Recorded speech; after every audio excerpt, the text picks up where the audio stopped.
Hi guys, update ko lang kayo sa sitwasyon ko sa aking ex.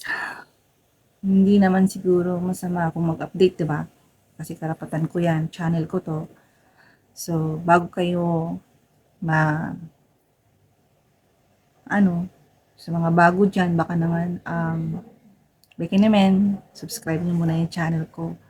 Malamang meron sa inyo ang gustong malaman kung ano na ba talaga ang sitwasyon ni Filipino after kong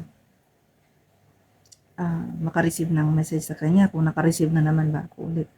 Oo, naka-receive nga na naman ako ulit, pero ang nangyari, sinisi pa ako, 'di ba? Parang ako na yung biktima, ako na yung may anak na inabandon na, parang ako pa yung may fault na siya na nga itong naging irresponsible, siya na itong hindi nag-support sa mga anak niya. Parang ako pa yung sinisisi dahil nag-send daw ako ng picture doon sa ex-wife niya. Eh, samantalang yung ex-wife niya, siya yung naunang nag-message sa akin. Siya yung nag-message sa akin sa messenger, binigay yung number niya dahil gusto niya siguro na kalabanin ko itong dati niyang asawa na niloloko niya din. So, syempre, hiningi yung picture ko. Ako naman si Tanga, binigay ko. So, sabi ko sa kanya, hindi ko yan binigay dahil gusto kong ibigay. Hiningi niya yun. Diba? So, ano naman ang meron kung ibigay ko sa kanya? Eh, samantalang yung picture na yun, guys, picture pa namin yun nung maliit pa si Rene na hindi pa sila. So, anong magagamit niya dun? Eh, kung tutuusin, ako yung niloko, siya yung nag-cheat sa akin, ako dapat magalit. Parang baliktad na yung panahon na ganun pala, na ang lalaki ngayon ang magagalit sa'yo pag magbuwag sila o pag maghiwalay sila sa iyang ex-wife karon. Problema ba ba na naho kung magbulag mong duha, kung maghiwalay kayo, problema ko pa ba yan? Kung maghiwalay kayo, wag nyo kong sisihin, wag nyo kong idamay sa problema nyo. Kasi ako, nanahimik ako dito sa bahay ko, na tumba na akong cellphone, pati akong cellphone, gusto na makig-away sa inyo. Kaya ako wala gid ko yung tagubot, hindi ako nang hanap ng gulo. I don't want trouble. All I want is peace. Peace, and love.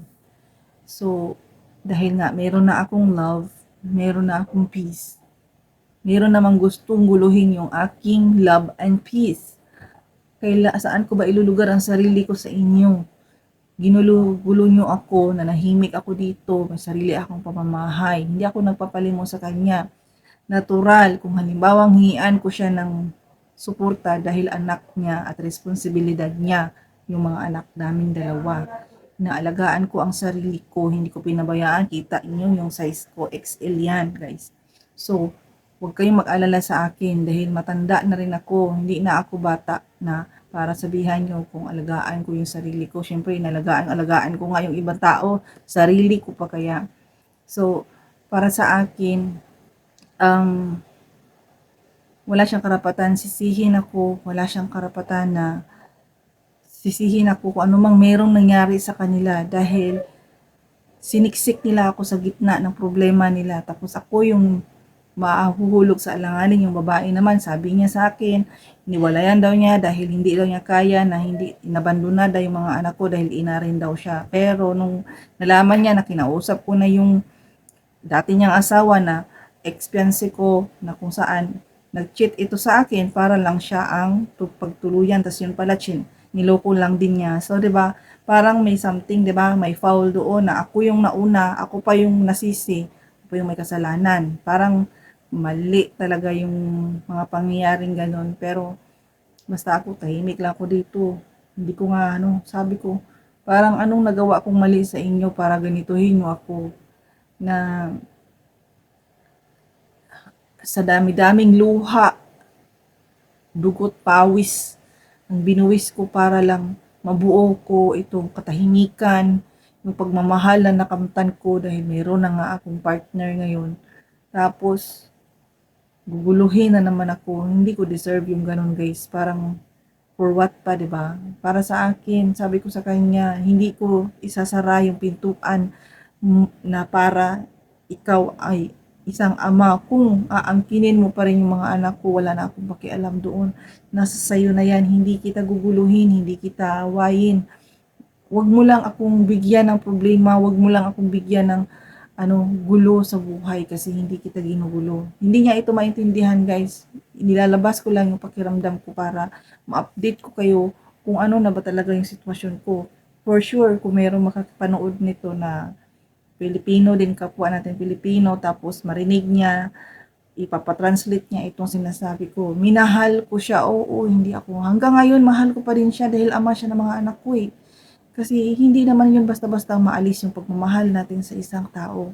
Pero mahirap, guys. Yung tao na mismo parang gusto kang isuka. Sabi ko naman sa sarili ko, hindi ko pinipilit sarili ko sa kanya. Yung asawa niya, kinukontak ako, ano bang meron si Pilipina Rakil TV? Bakit niyo ako isisiksik sa inyong kaguluhan ngayon? Dahil ba, naramdaman niyo na yung hinagpis, yung ng Panginoon. Dahil kung talagang kayo, kayo talaga. Kung hindi kayo, sorry kasi hindi ako naghahanap ng justice legally sa batas. Naghahanap ako ng justice sa Panginoon. Justice para sa mga anak ko.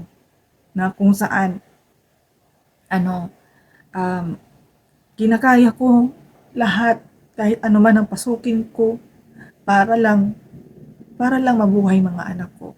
Pero ngayon nananahimik ang buhay ko, gusto nyong guluhin. Ibibigay ko sa inyo ang wish niyo. Pero hindi ako yung tao na magpapagitna sa inyong trouble. Dahil hindi ako yung tao na gustuhin man magkaroon ng trouble dahil gusto ko puno ng pagmamahal at katahimikan ng buhay ko. Gusto niyo nang awayin ako, gusto niyo ako maging kaaway, pero hindi ako yon, hindi ako kaaway. Ina lang ako ng 2 anak na itong lalaking ito sobra na. Kaya para sa akin, yung mga hindi ko alam mo yung parang gusto niya isisi sa akin lahat. Samantalang siya itong nangluloko, manluloko siya. Siya itong babaero, siya itong sinungaling, siya itong lahat. Pulot dulo ng kanyang failure sa buhay, sa relasyon. Ngayon, isisi niya sa akin, bakit ko daw sinend yung picture? Hiningi ng asawa, dati niyang asawa yun. Binigay ko. Hindi niya naman yun pwedeng gamitin laban sa kanya kasi yun yung picture na yun, kami pa, bago siya. Yung sa baga, nag-cheat itong ama ng mga anak ko dahil sa kanya. Nagpinakasalan siya, akala siguro nung buang na yun, akala siguro niya, magkaroon sila ng happily ever after. Excuse me, ang Panginoon nanonood sa'yo. Ang Panginoon, hindi yan titigil hanggang maano yung katotohanan. Dahil puro kasinungaling, ayaw mong aminin dyan sa asawa mo na naging tayo, ayaw mong aminin dyan sa mga anak mo at asawa mo, naging asawa mo, na mga anak mo, yung mga anak ko, may DNA test yung ating anak. Ito na lang si Angel, kamukhang kamukha ng mga anak mo sa kanya. Para pang talagang si Angel yung sa picture na kahit yung ex-wife mo makapagsabi na yung bunso mo kamukha ng Angel ko. Kamukha silang dalawa. Si Angel din mismo, sabi niya, parang ako yan, mami, yung picture. So, para sabihin niya yung anak ko lang. Ano ako, Virgin Mary? So, kaya nga, parang feeling ko nga na Virgin Mary na ako. Inaalay ko na lang yung mga anak ko sa Panginoon, guys. Kaya parang ang hirap. Bahala na ang Diyos. Kasi, hindi naman kami niya pinabayaan. Blessed pa rin ako. Pasalamat pa rin ako sa Panginoon dahil blessed ako. Di ko lang maintindihan bakit ginugulo niya ako. Bakit pa ako napagitna sa problema ng mag-asawang yan na kung tutuusin, wala siya ni piso binigay na sa akin. 15 years, guys, kaming naghiwalay. Since umalis ako sa Denmark, 15 years, walang communication. Tapos ngayon, kausapin ako ng babae, kailan daw yung last naming meet. Pakialam ko kung nag-meet ba kami o kung tutuusin, niloko ako niyan dahil sa kanya. Tapos ako pa yung sabihin pa ng babae, gusto sana kitang tulungan, ngayon ayaw ko na. Sabi ko, ano ba ang hindi kita nilapitan, hindi kita kinausap, natulungan mo ako. Ang inaano ko lang, natutuo yung sinasabi ko na yung mga anak ko, anak niya. Bakit pa ako magsinungaling? Dugot laman ko yan, flesh ko sila. dugot laman din yan ng ama nila. Na hindi ko pwedeng explain ang sarili ko sa kanya kasi nandito sa puso't isipan ko. Oo, sabihin niya, aminin mo na lang kasi na gusto mo rin siyang makausap. Syempre, karapatan ko. Minahal ko din yung lalaki niyan. Sa totoo lang, hanggang ngayon, mahal ko pa din yan. Mahirap alisin ang tunay na pagmamahal sa isang lalaki. Pero, yung sitwasyon, ang hirap kasi, ang pagmamahal andyan lang yan. Pero yung acceptance mo sa sitwasyon mo, ang hirap abutin.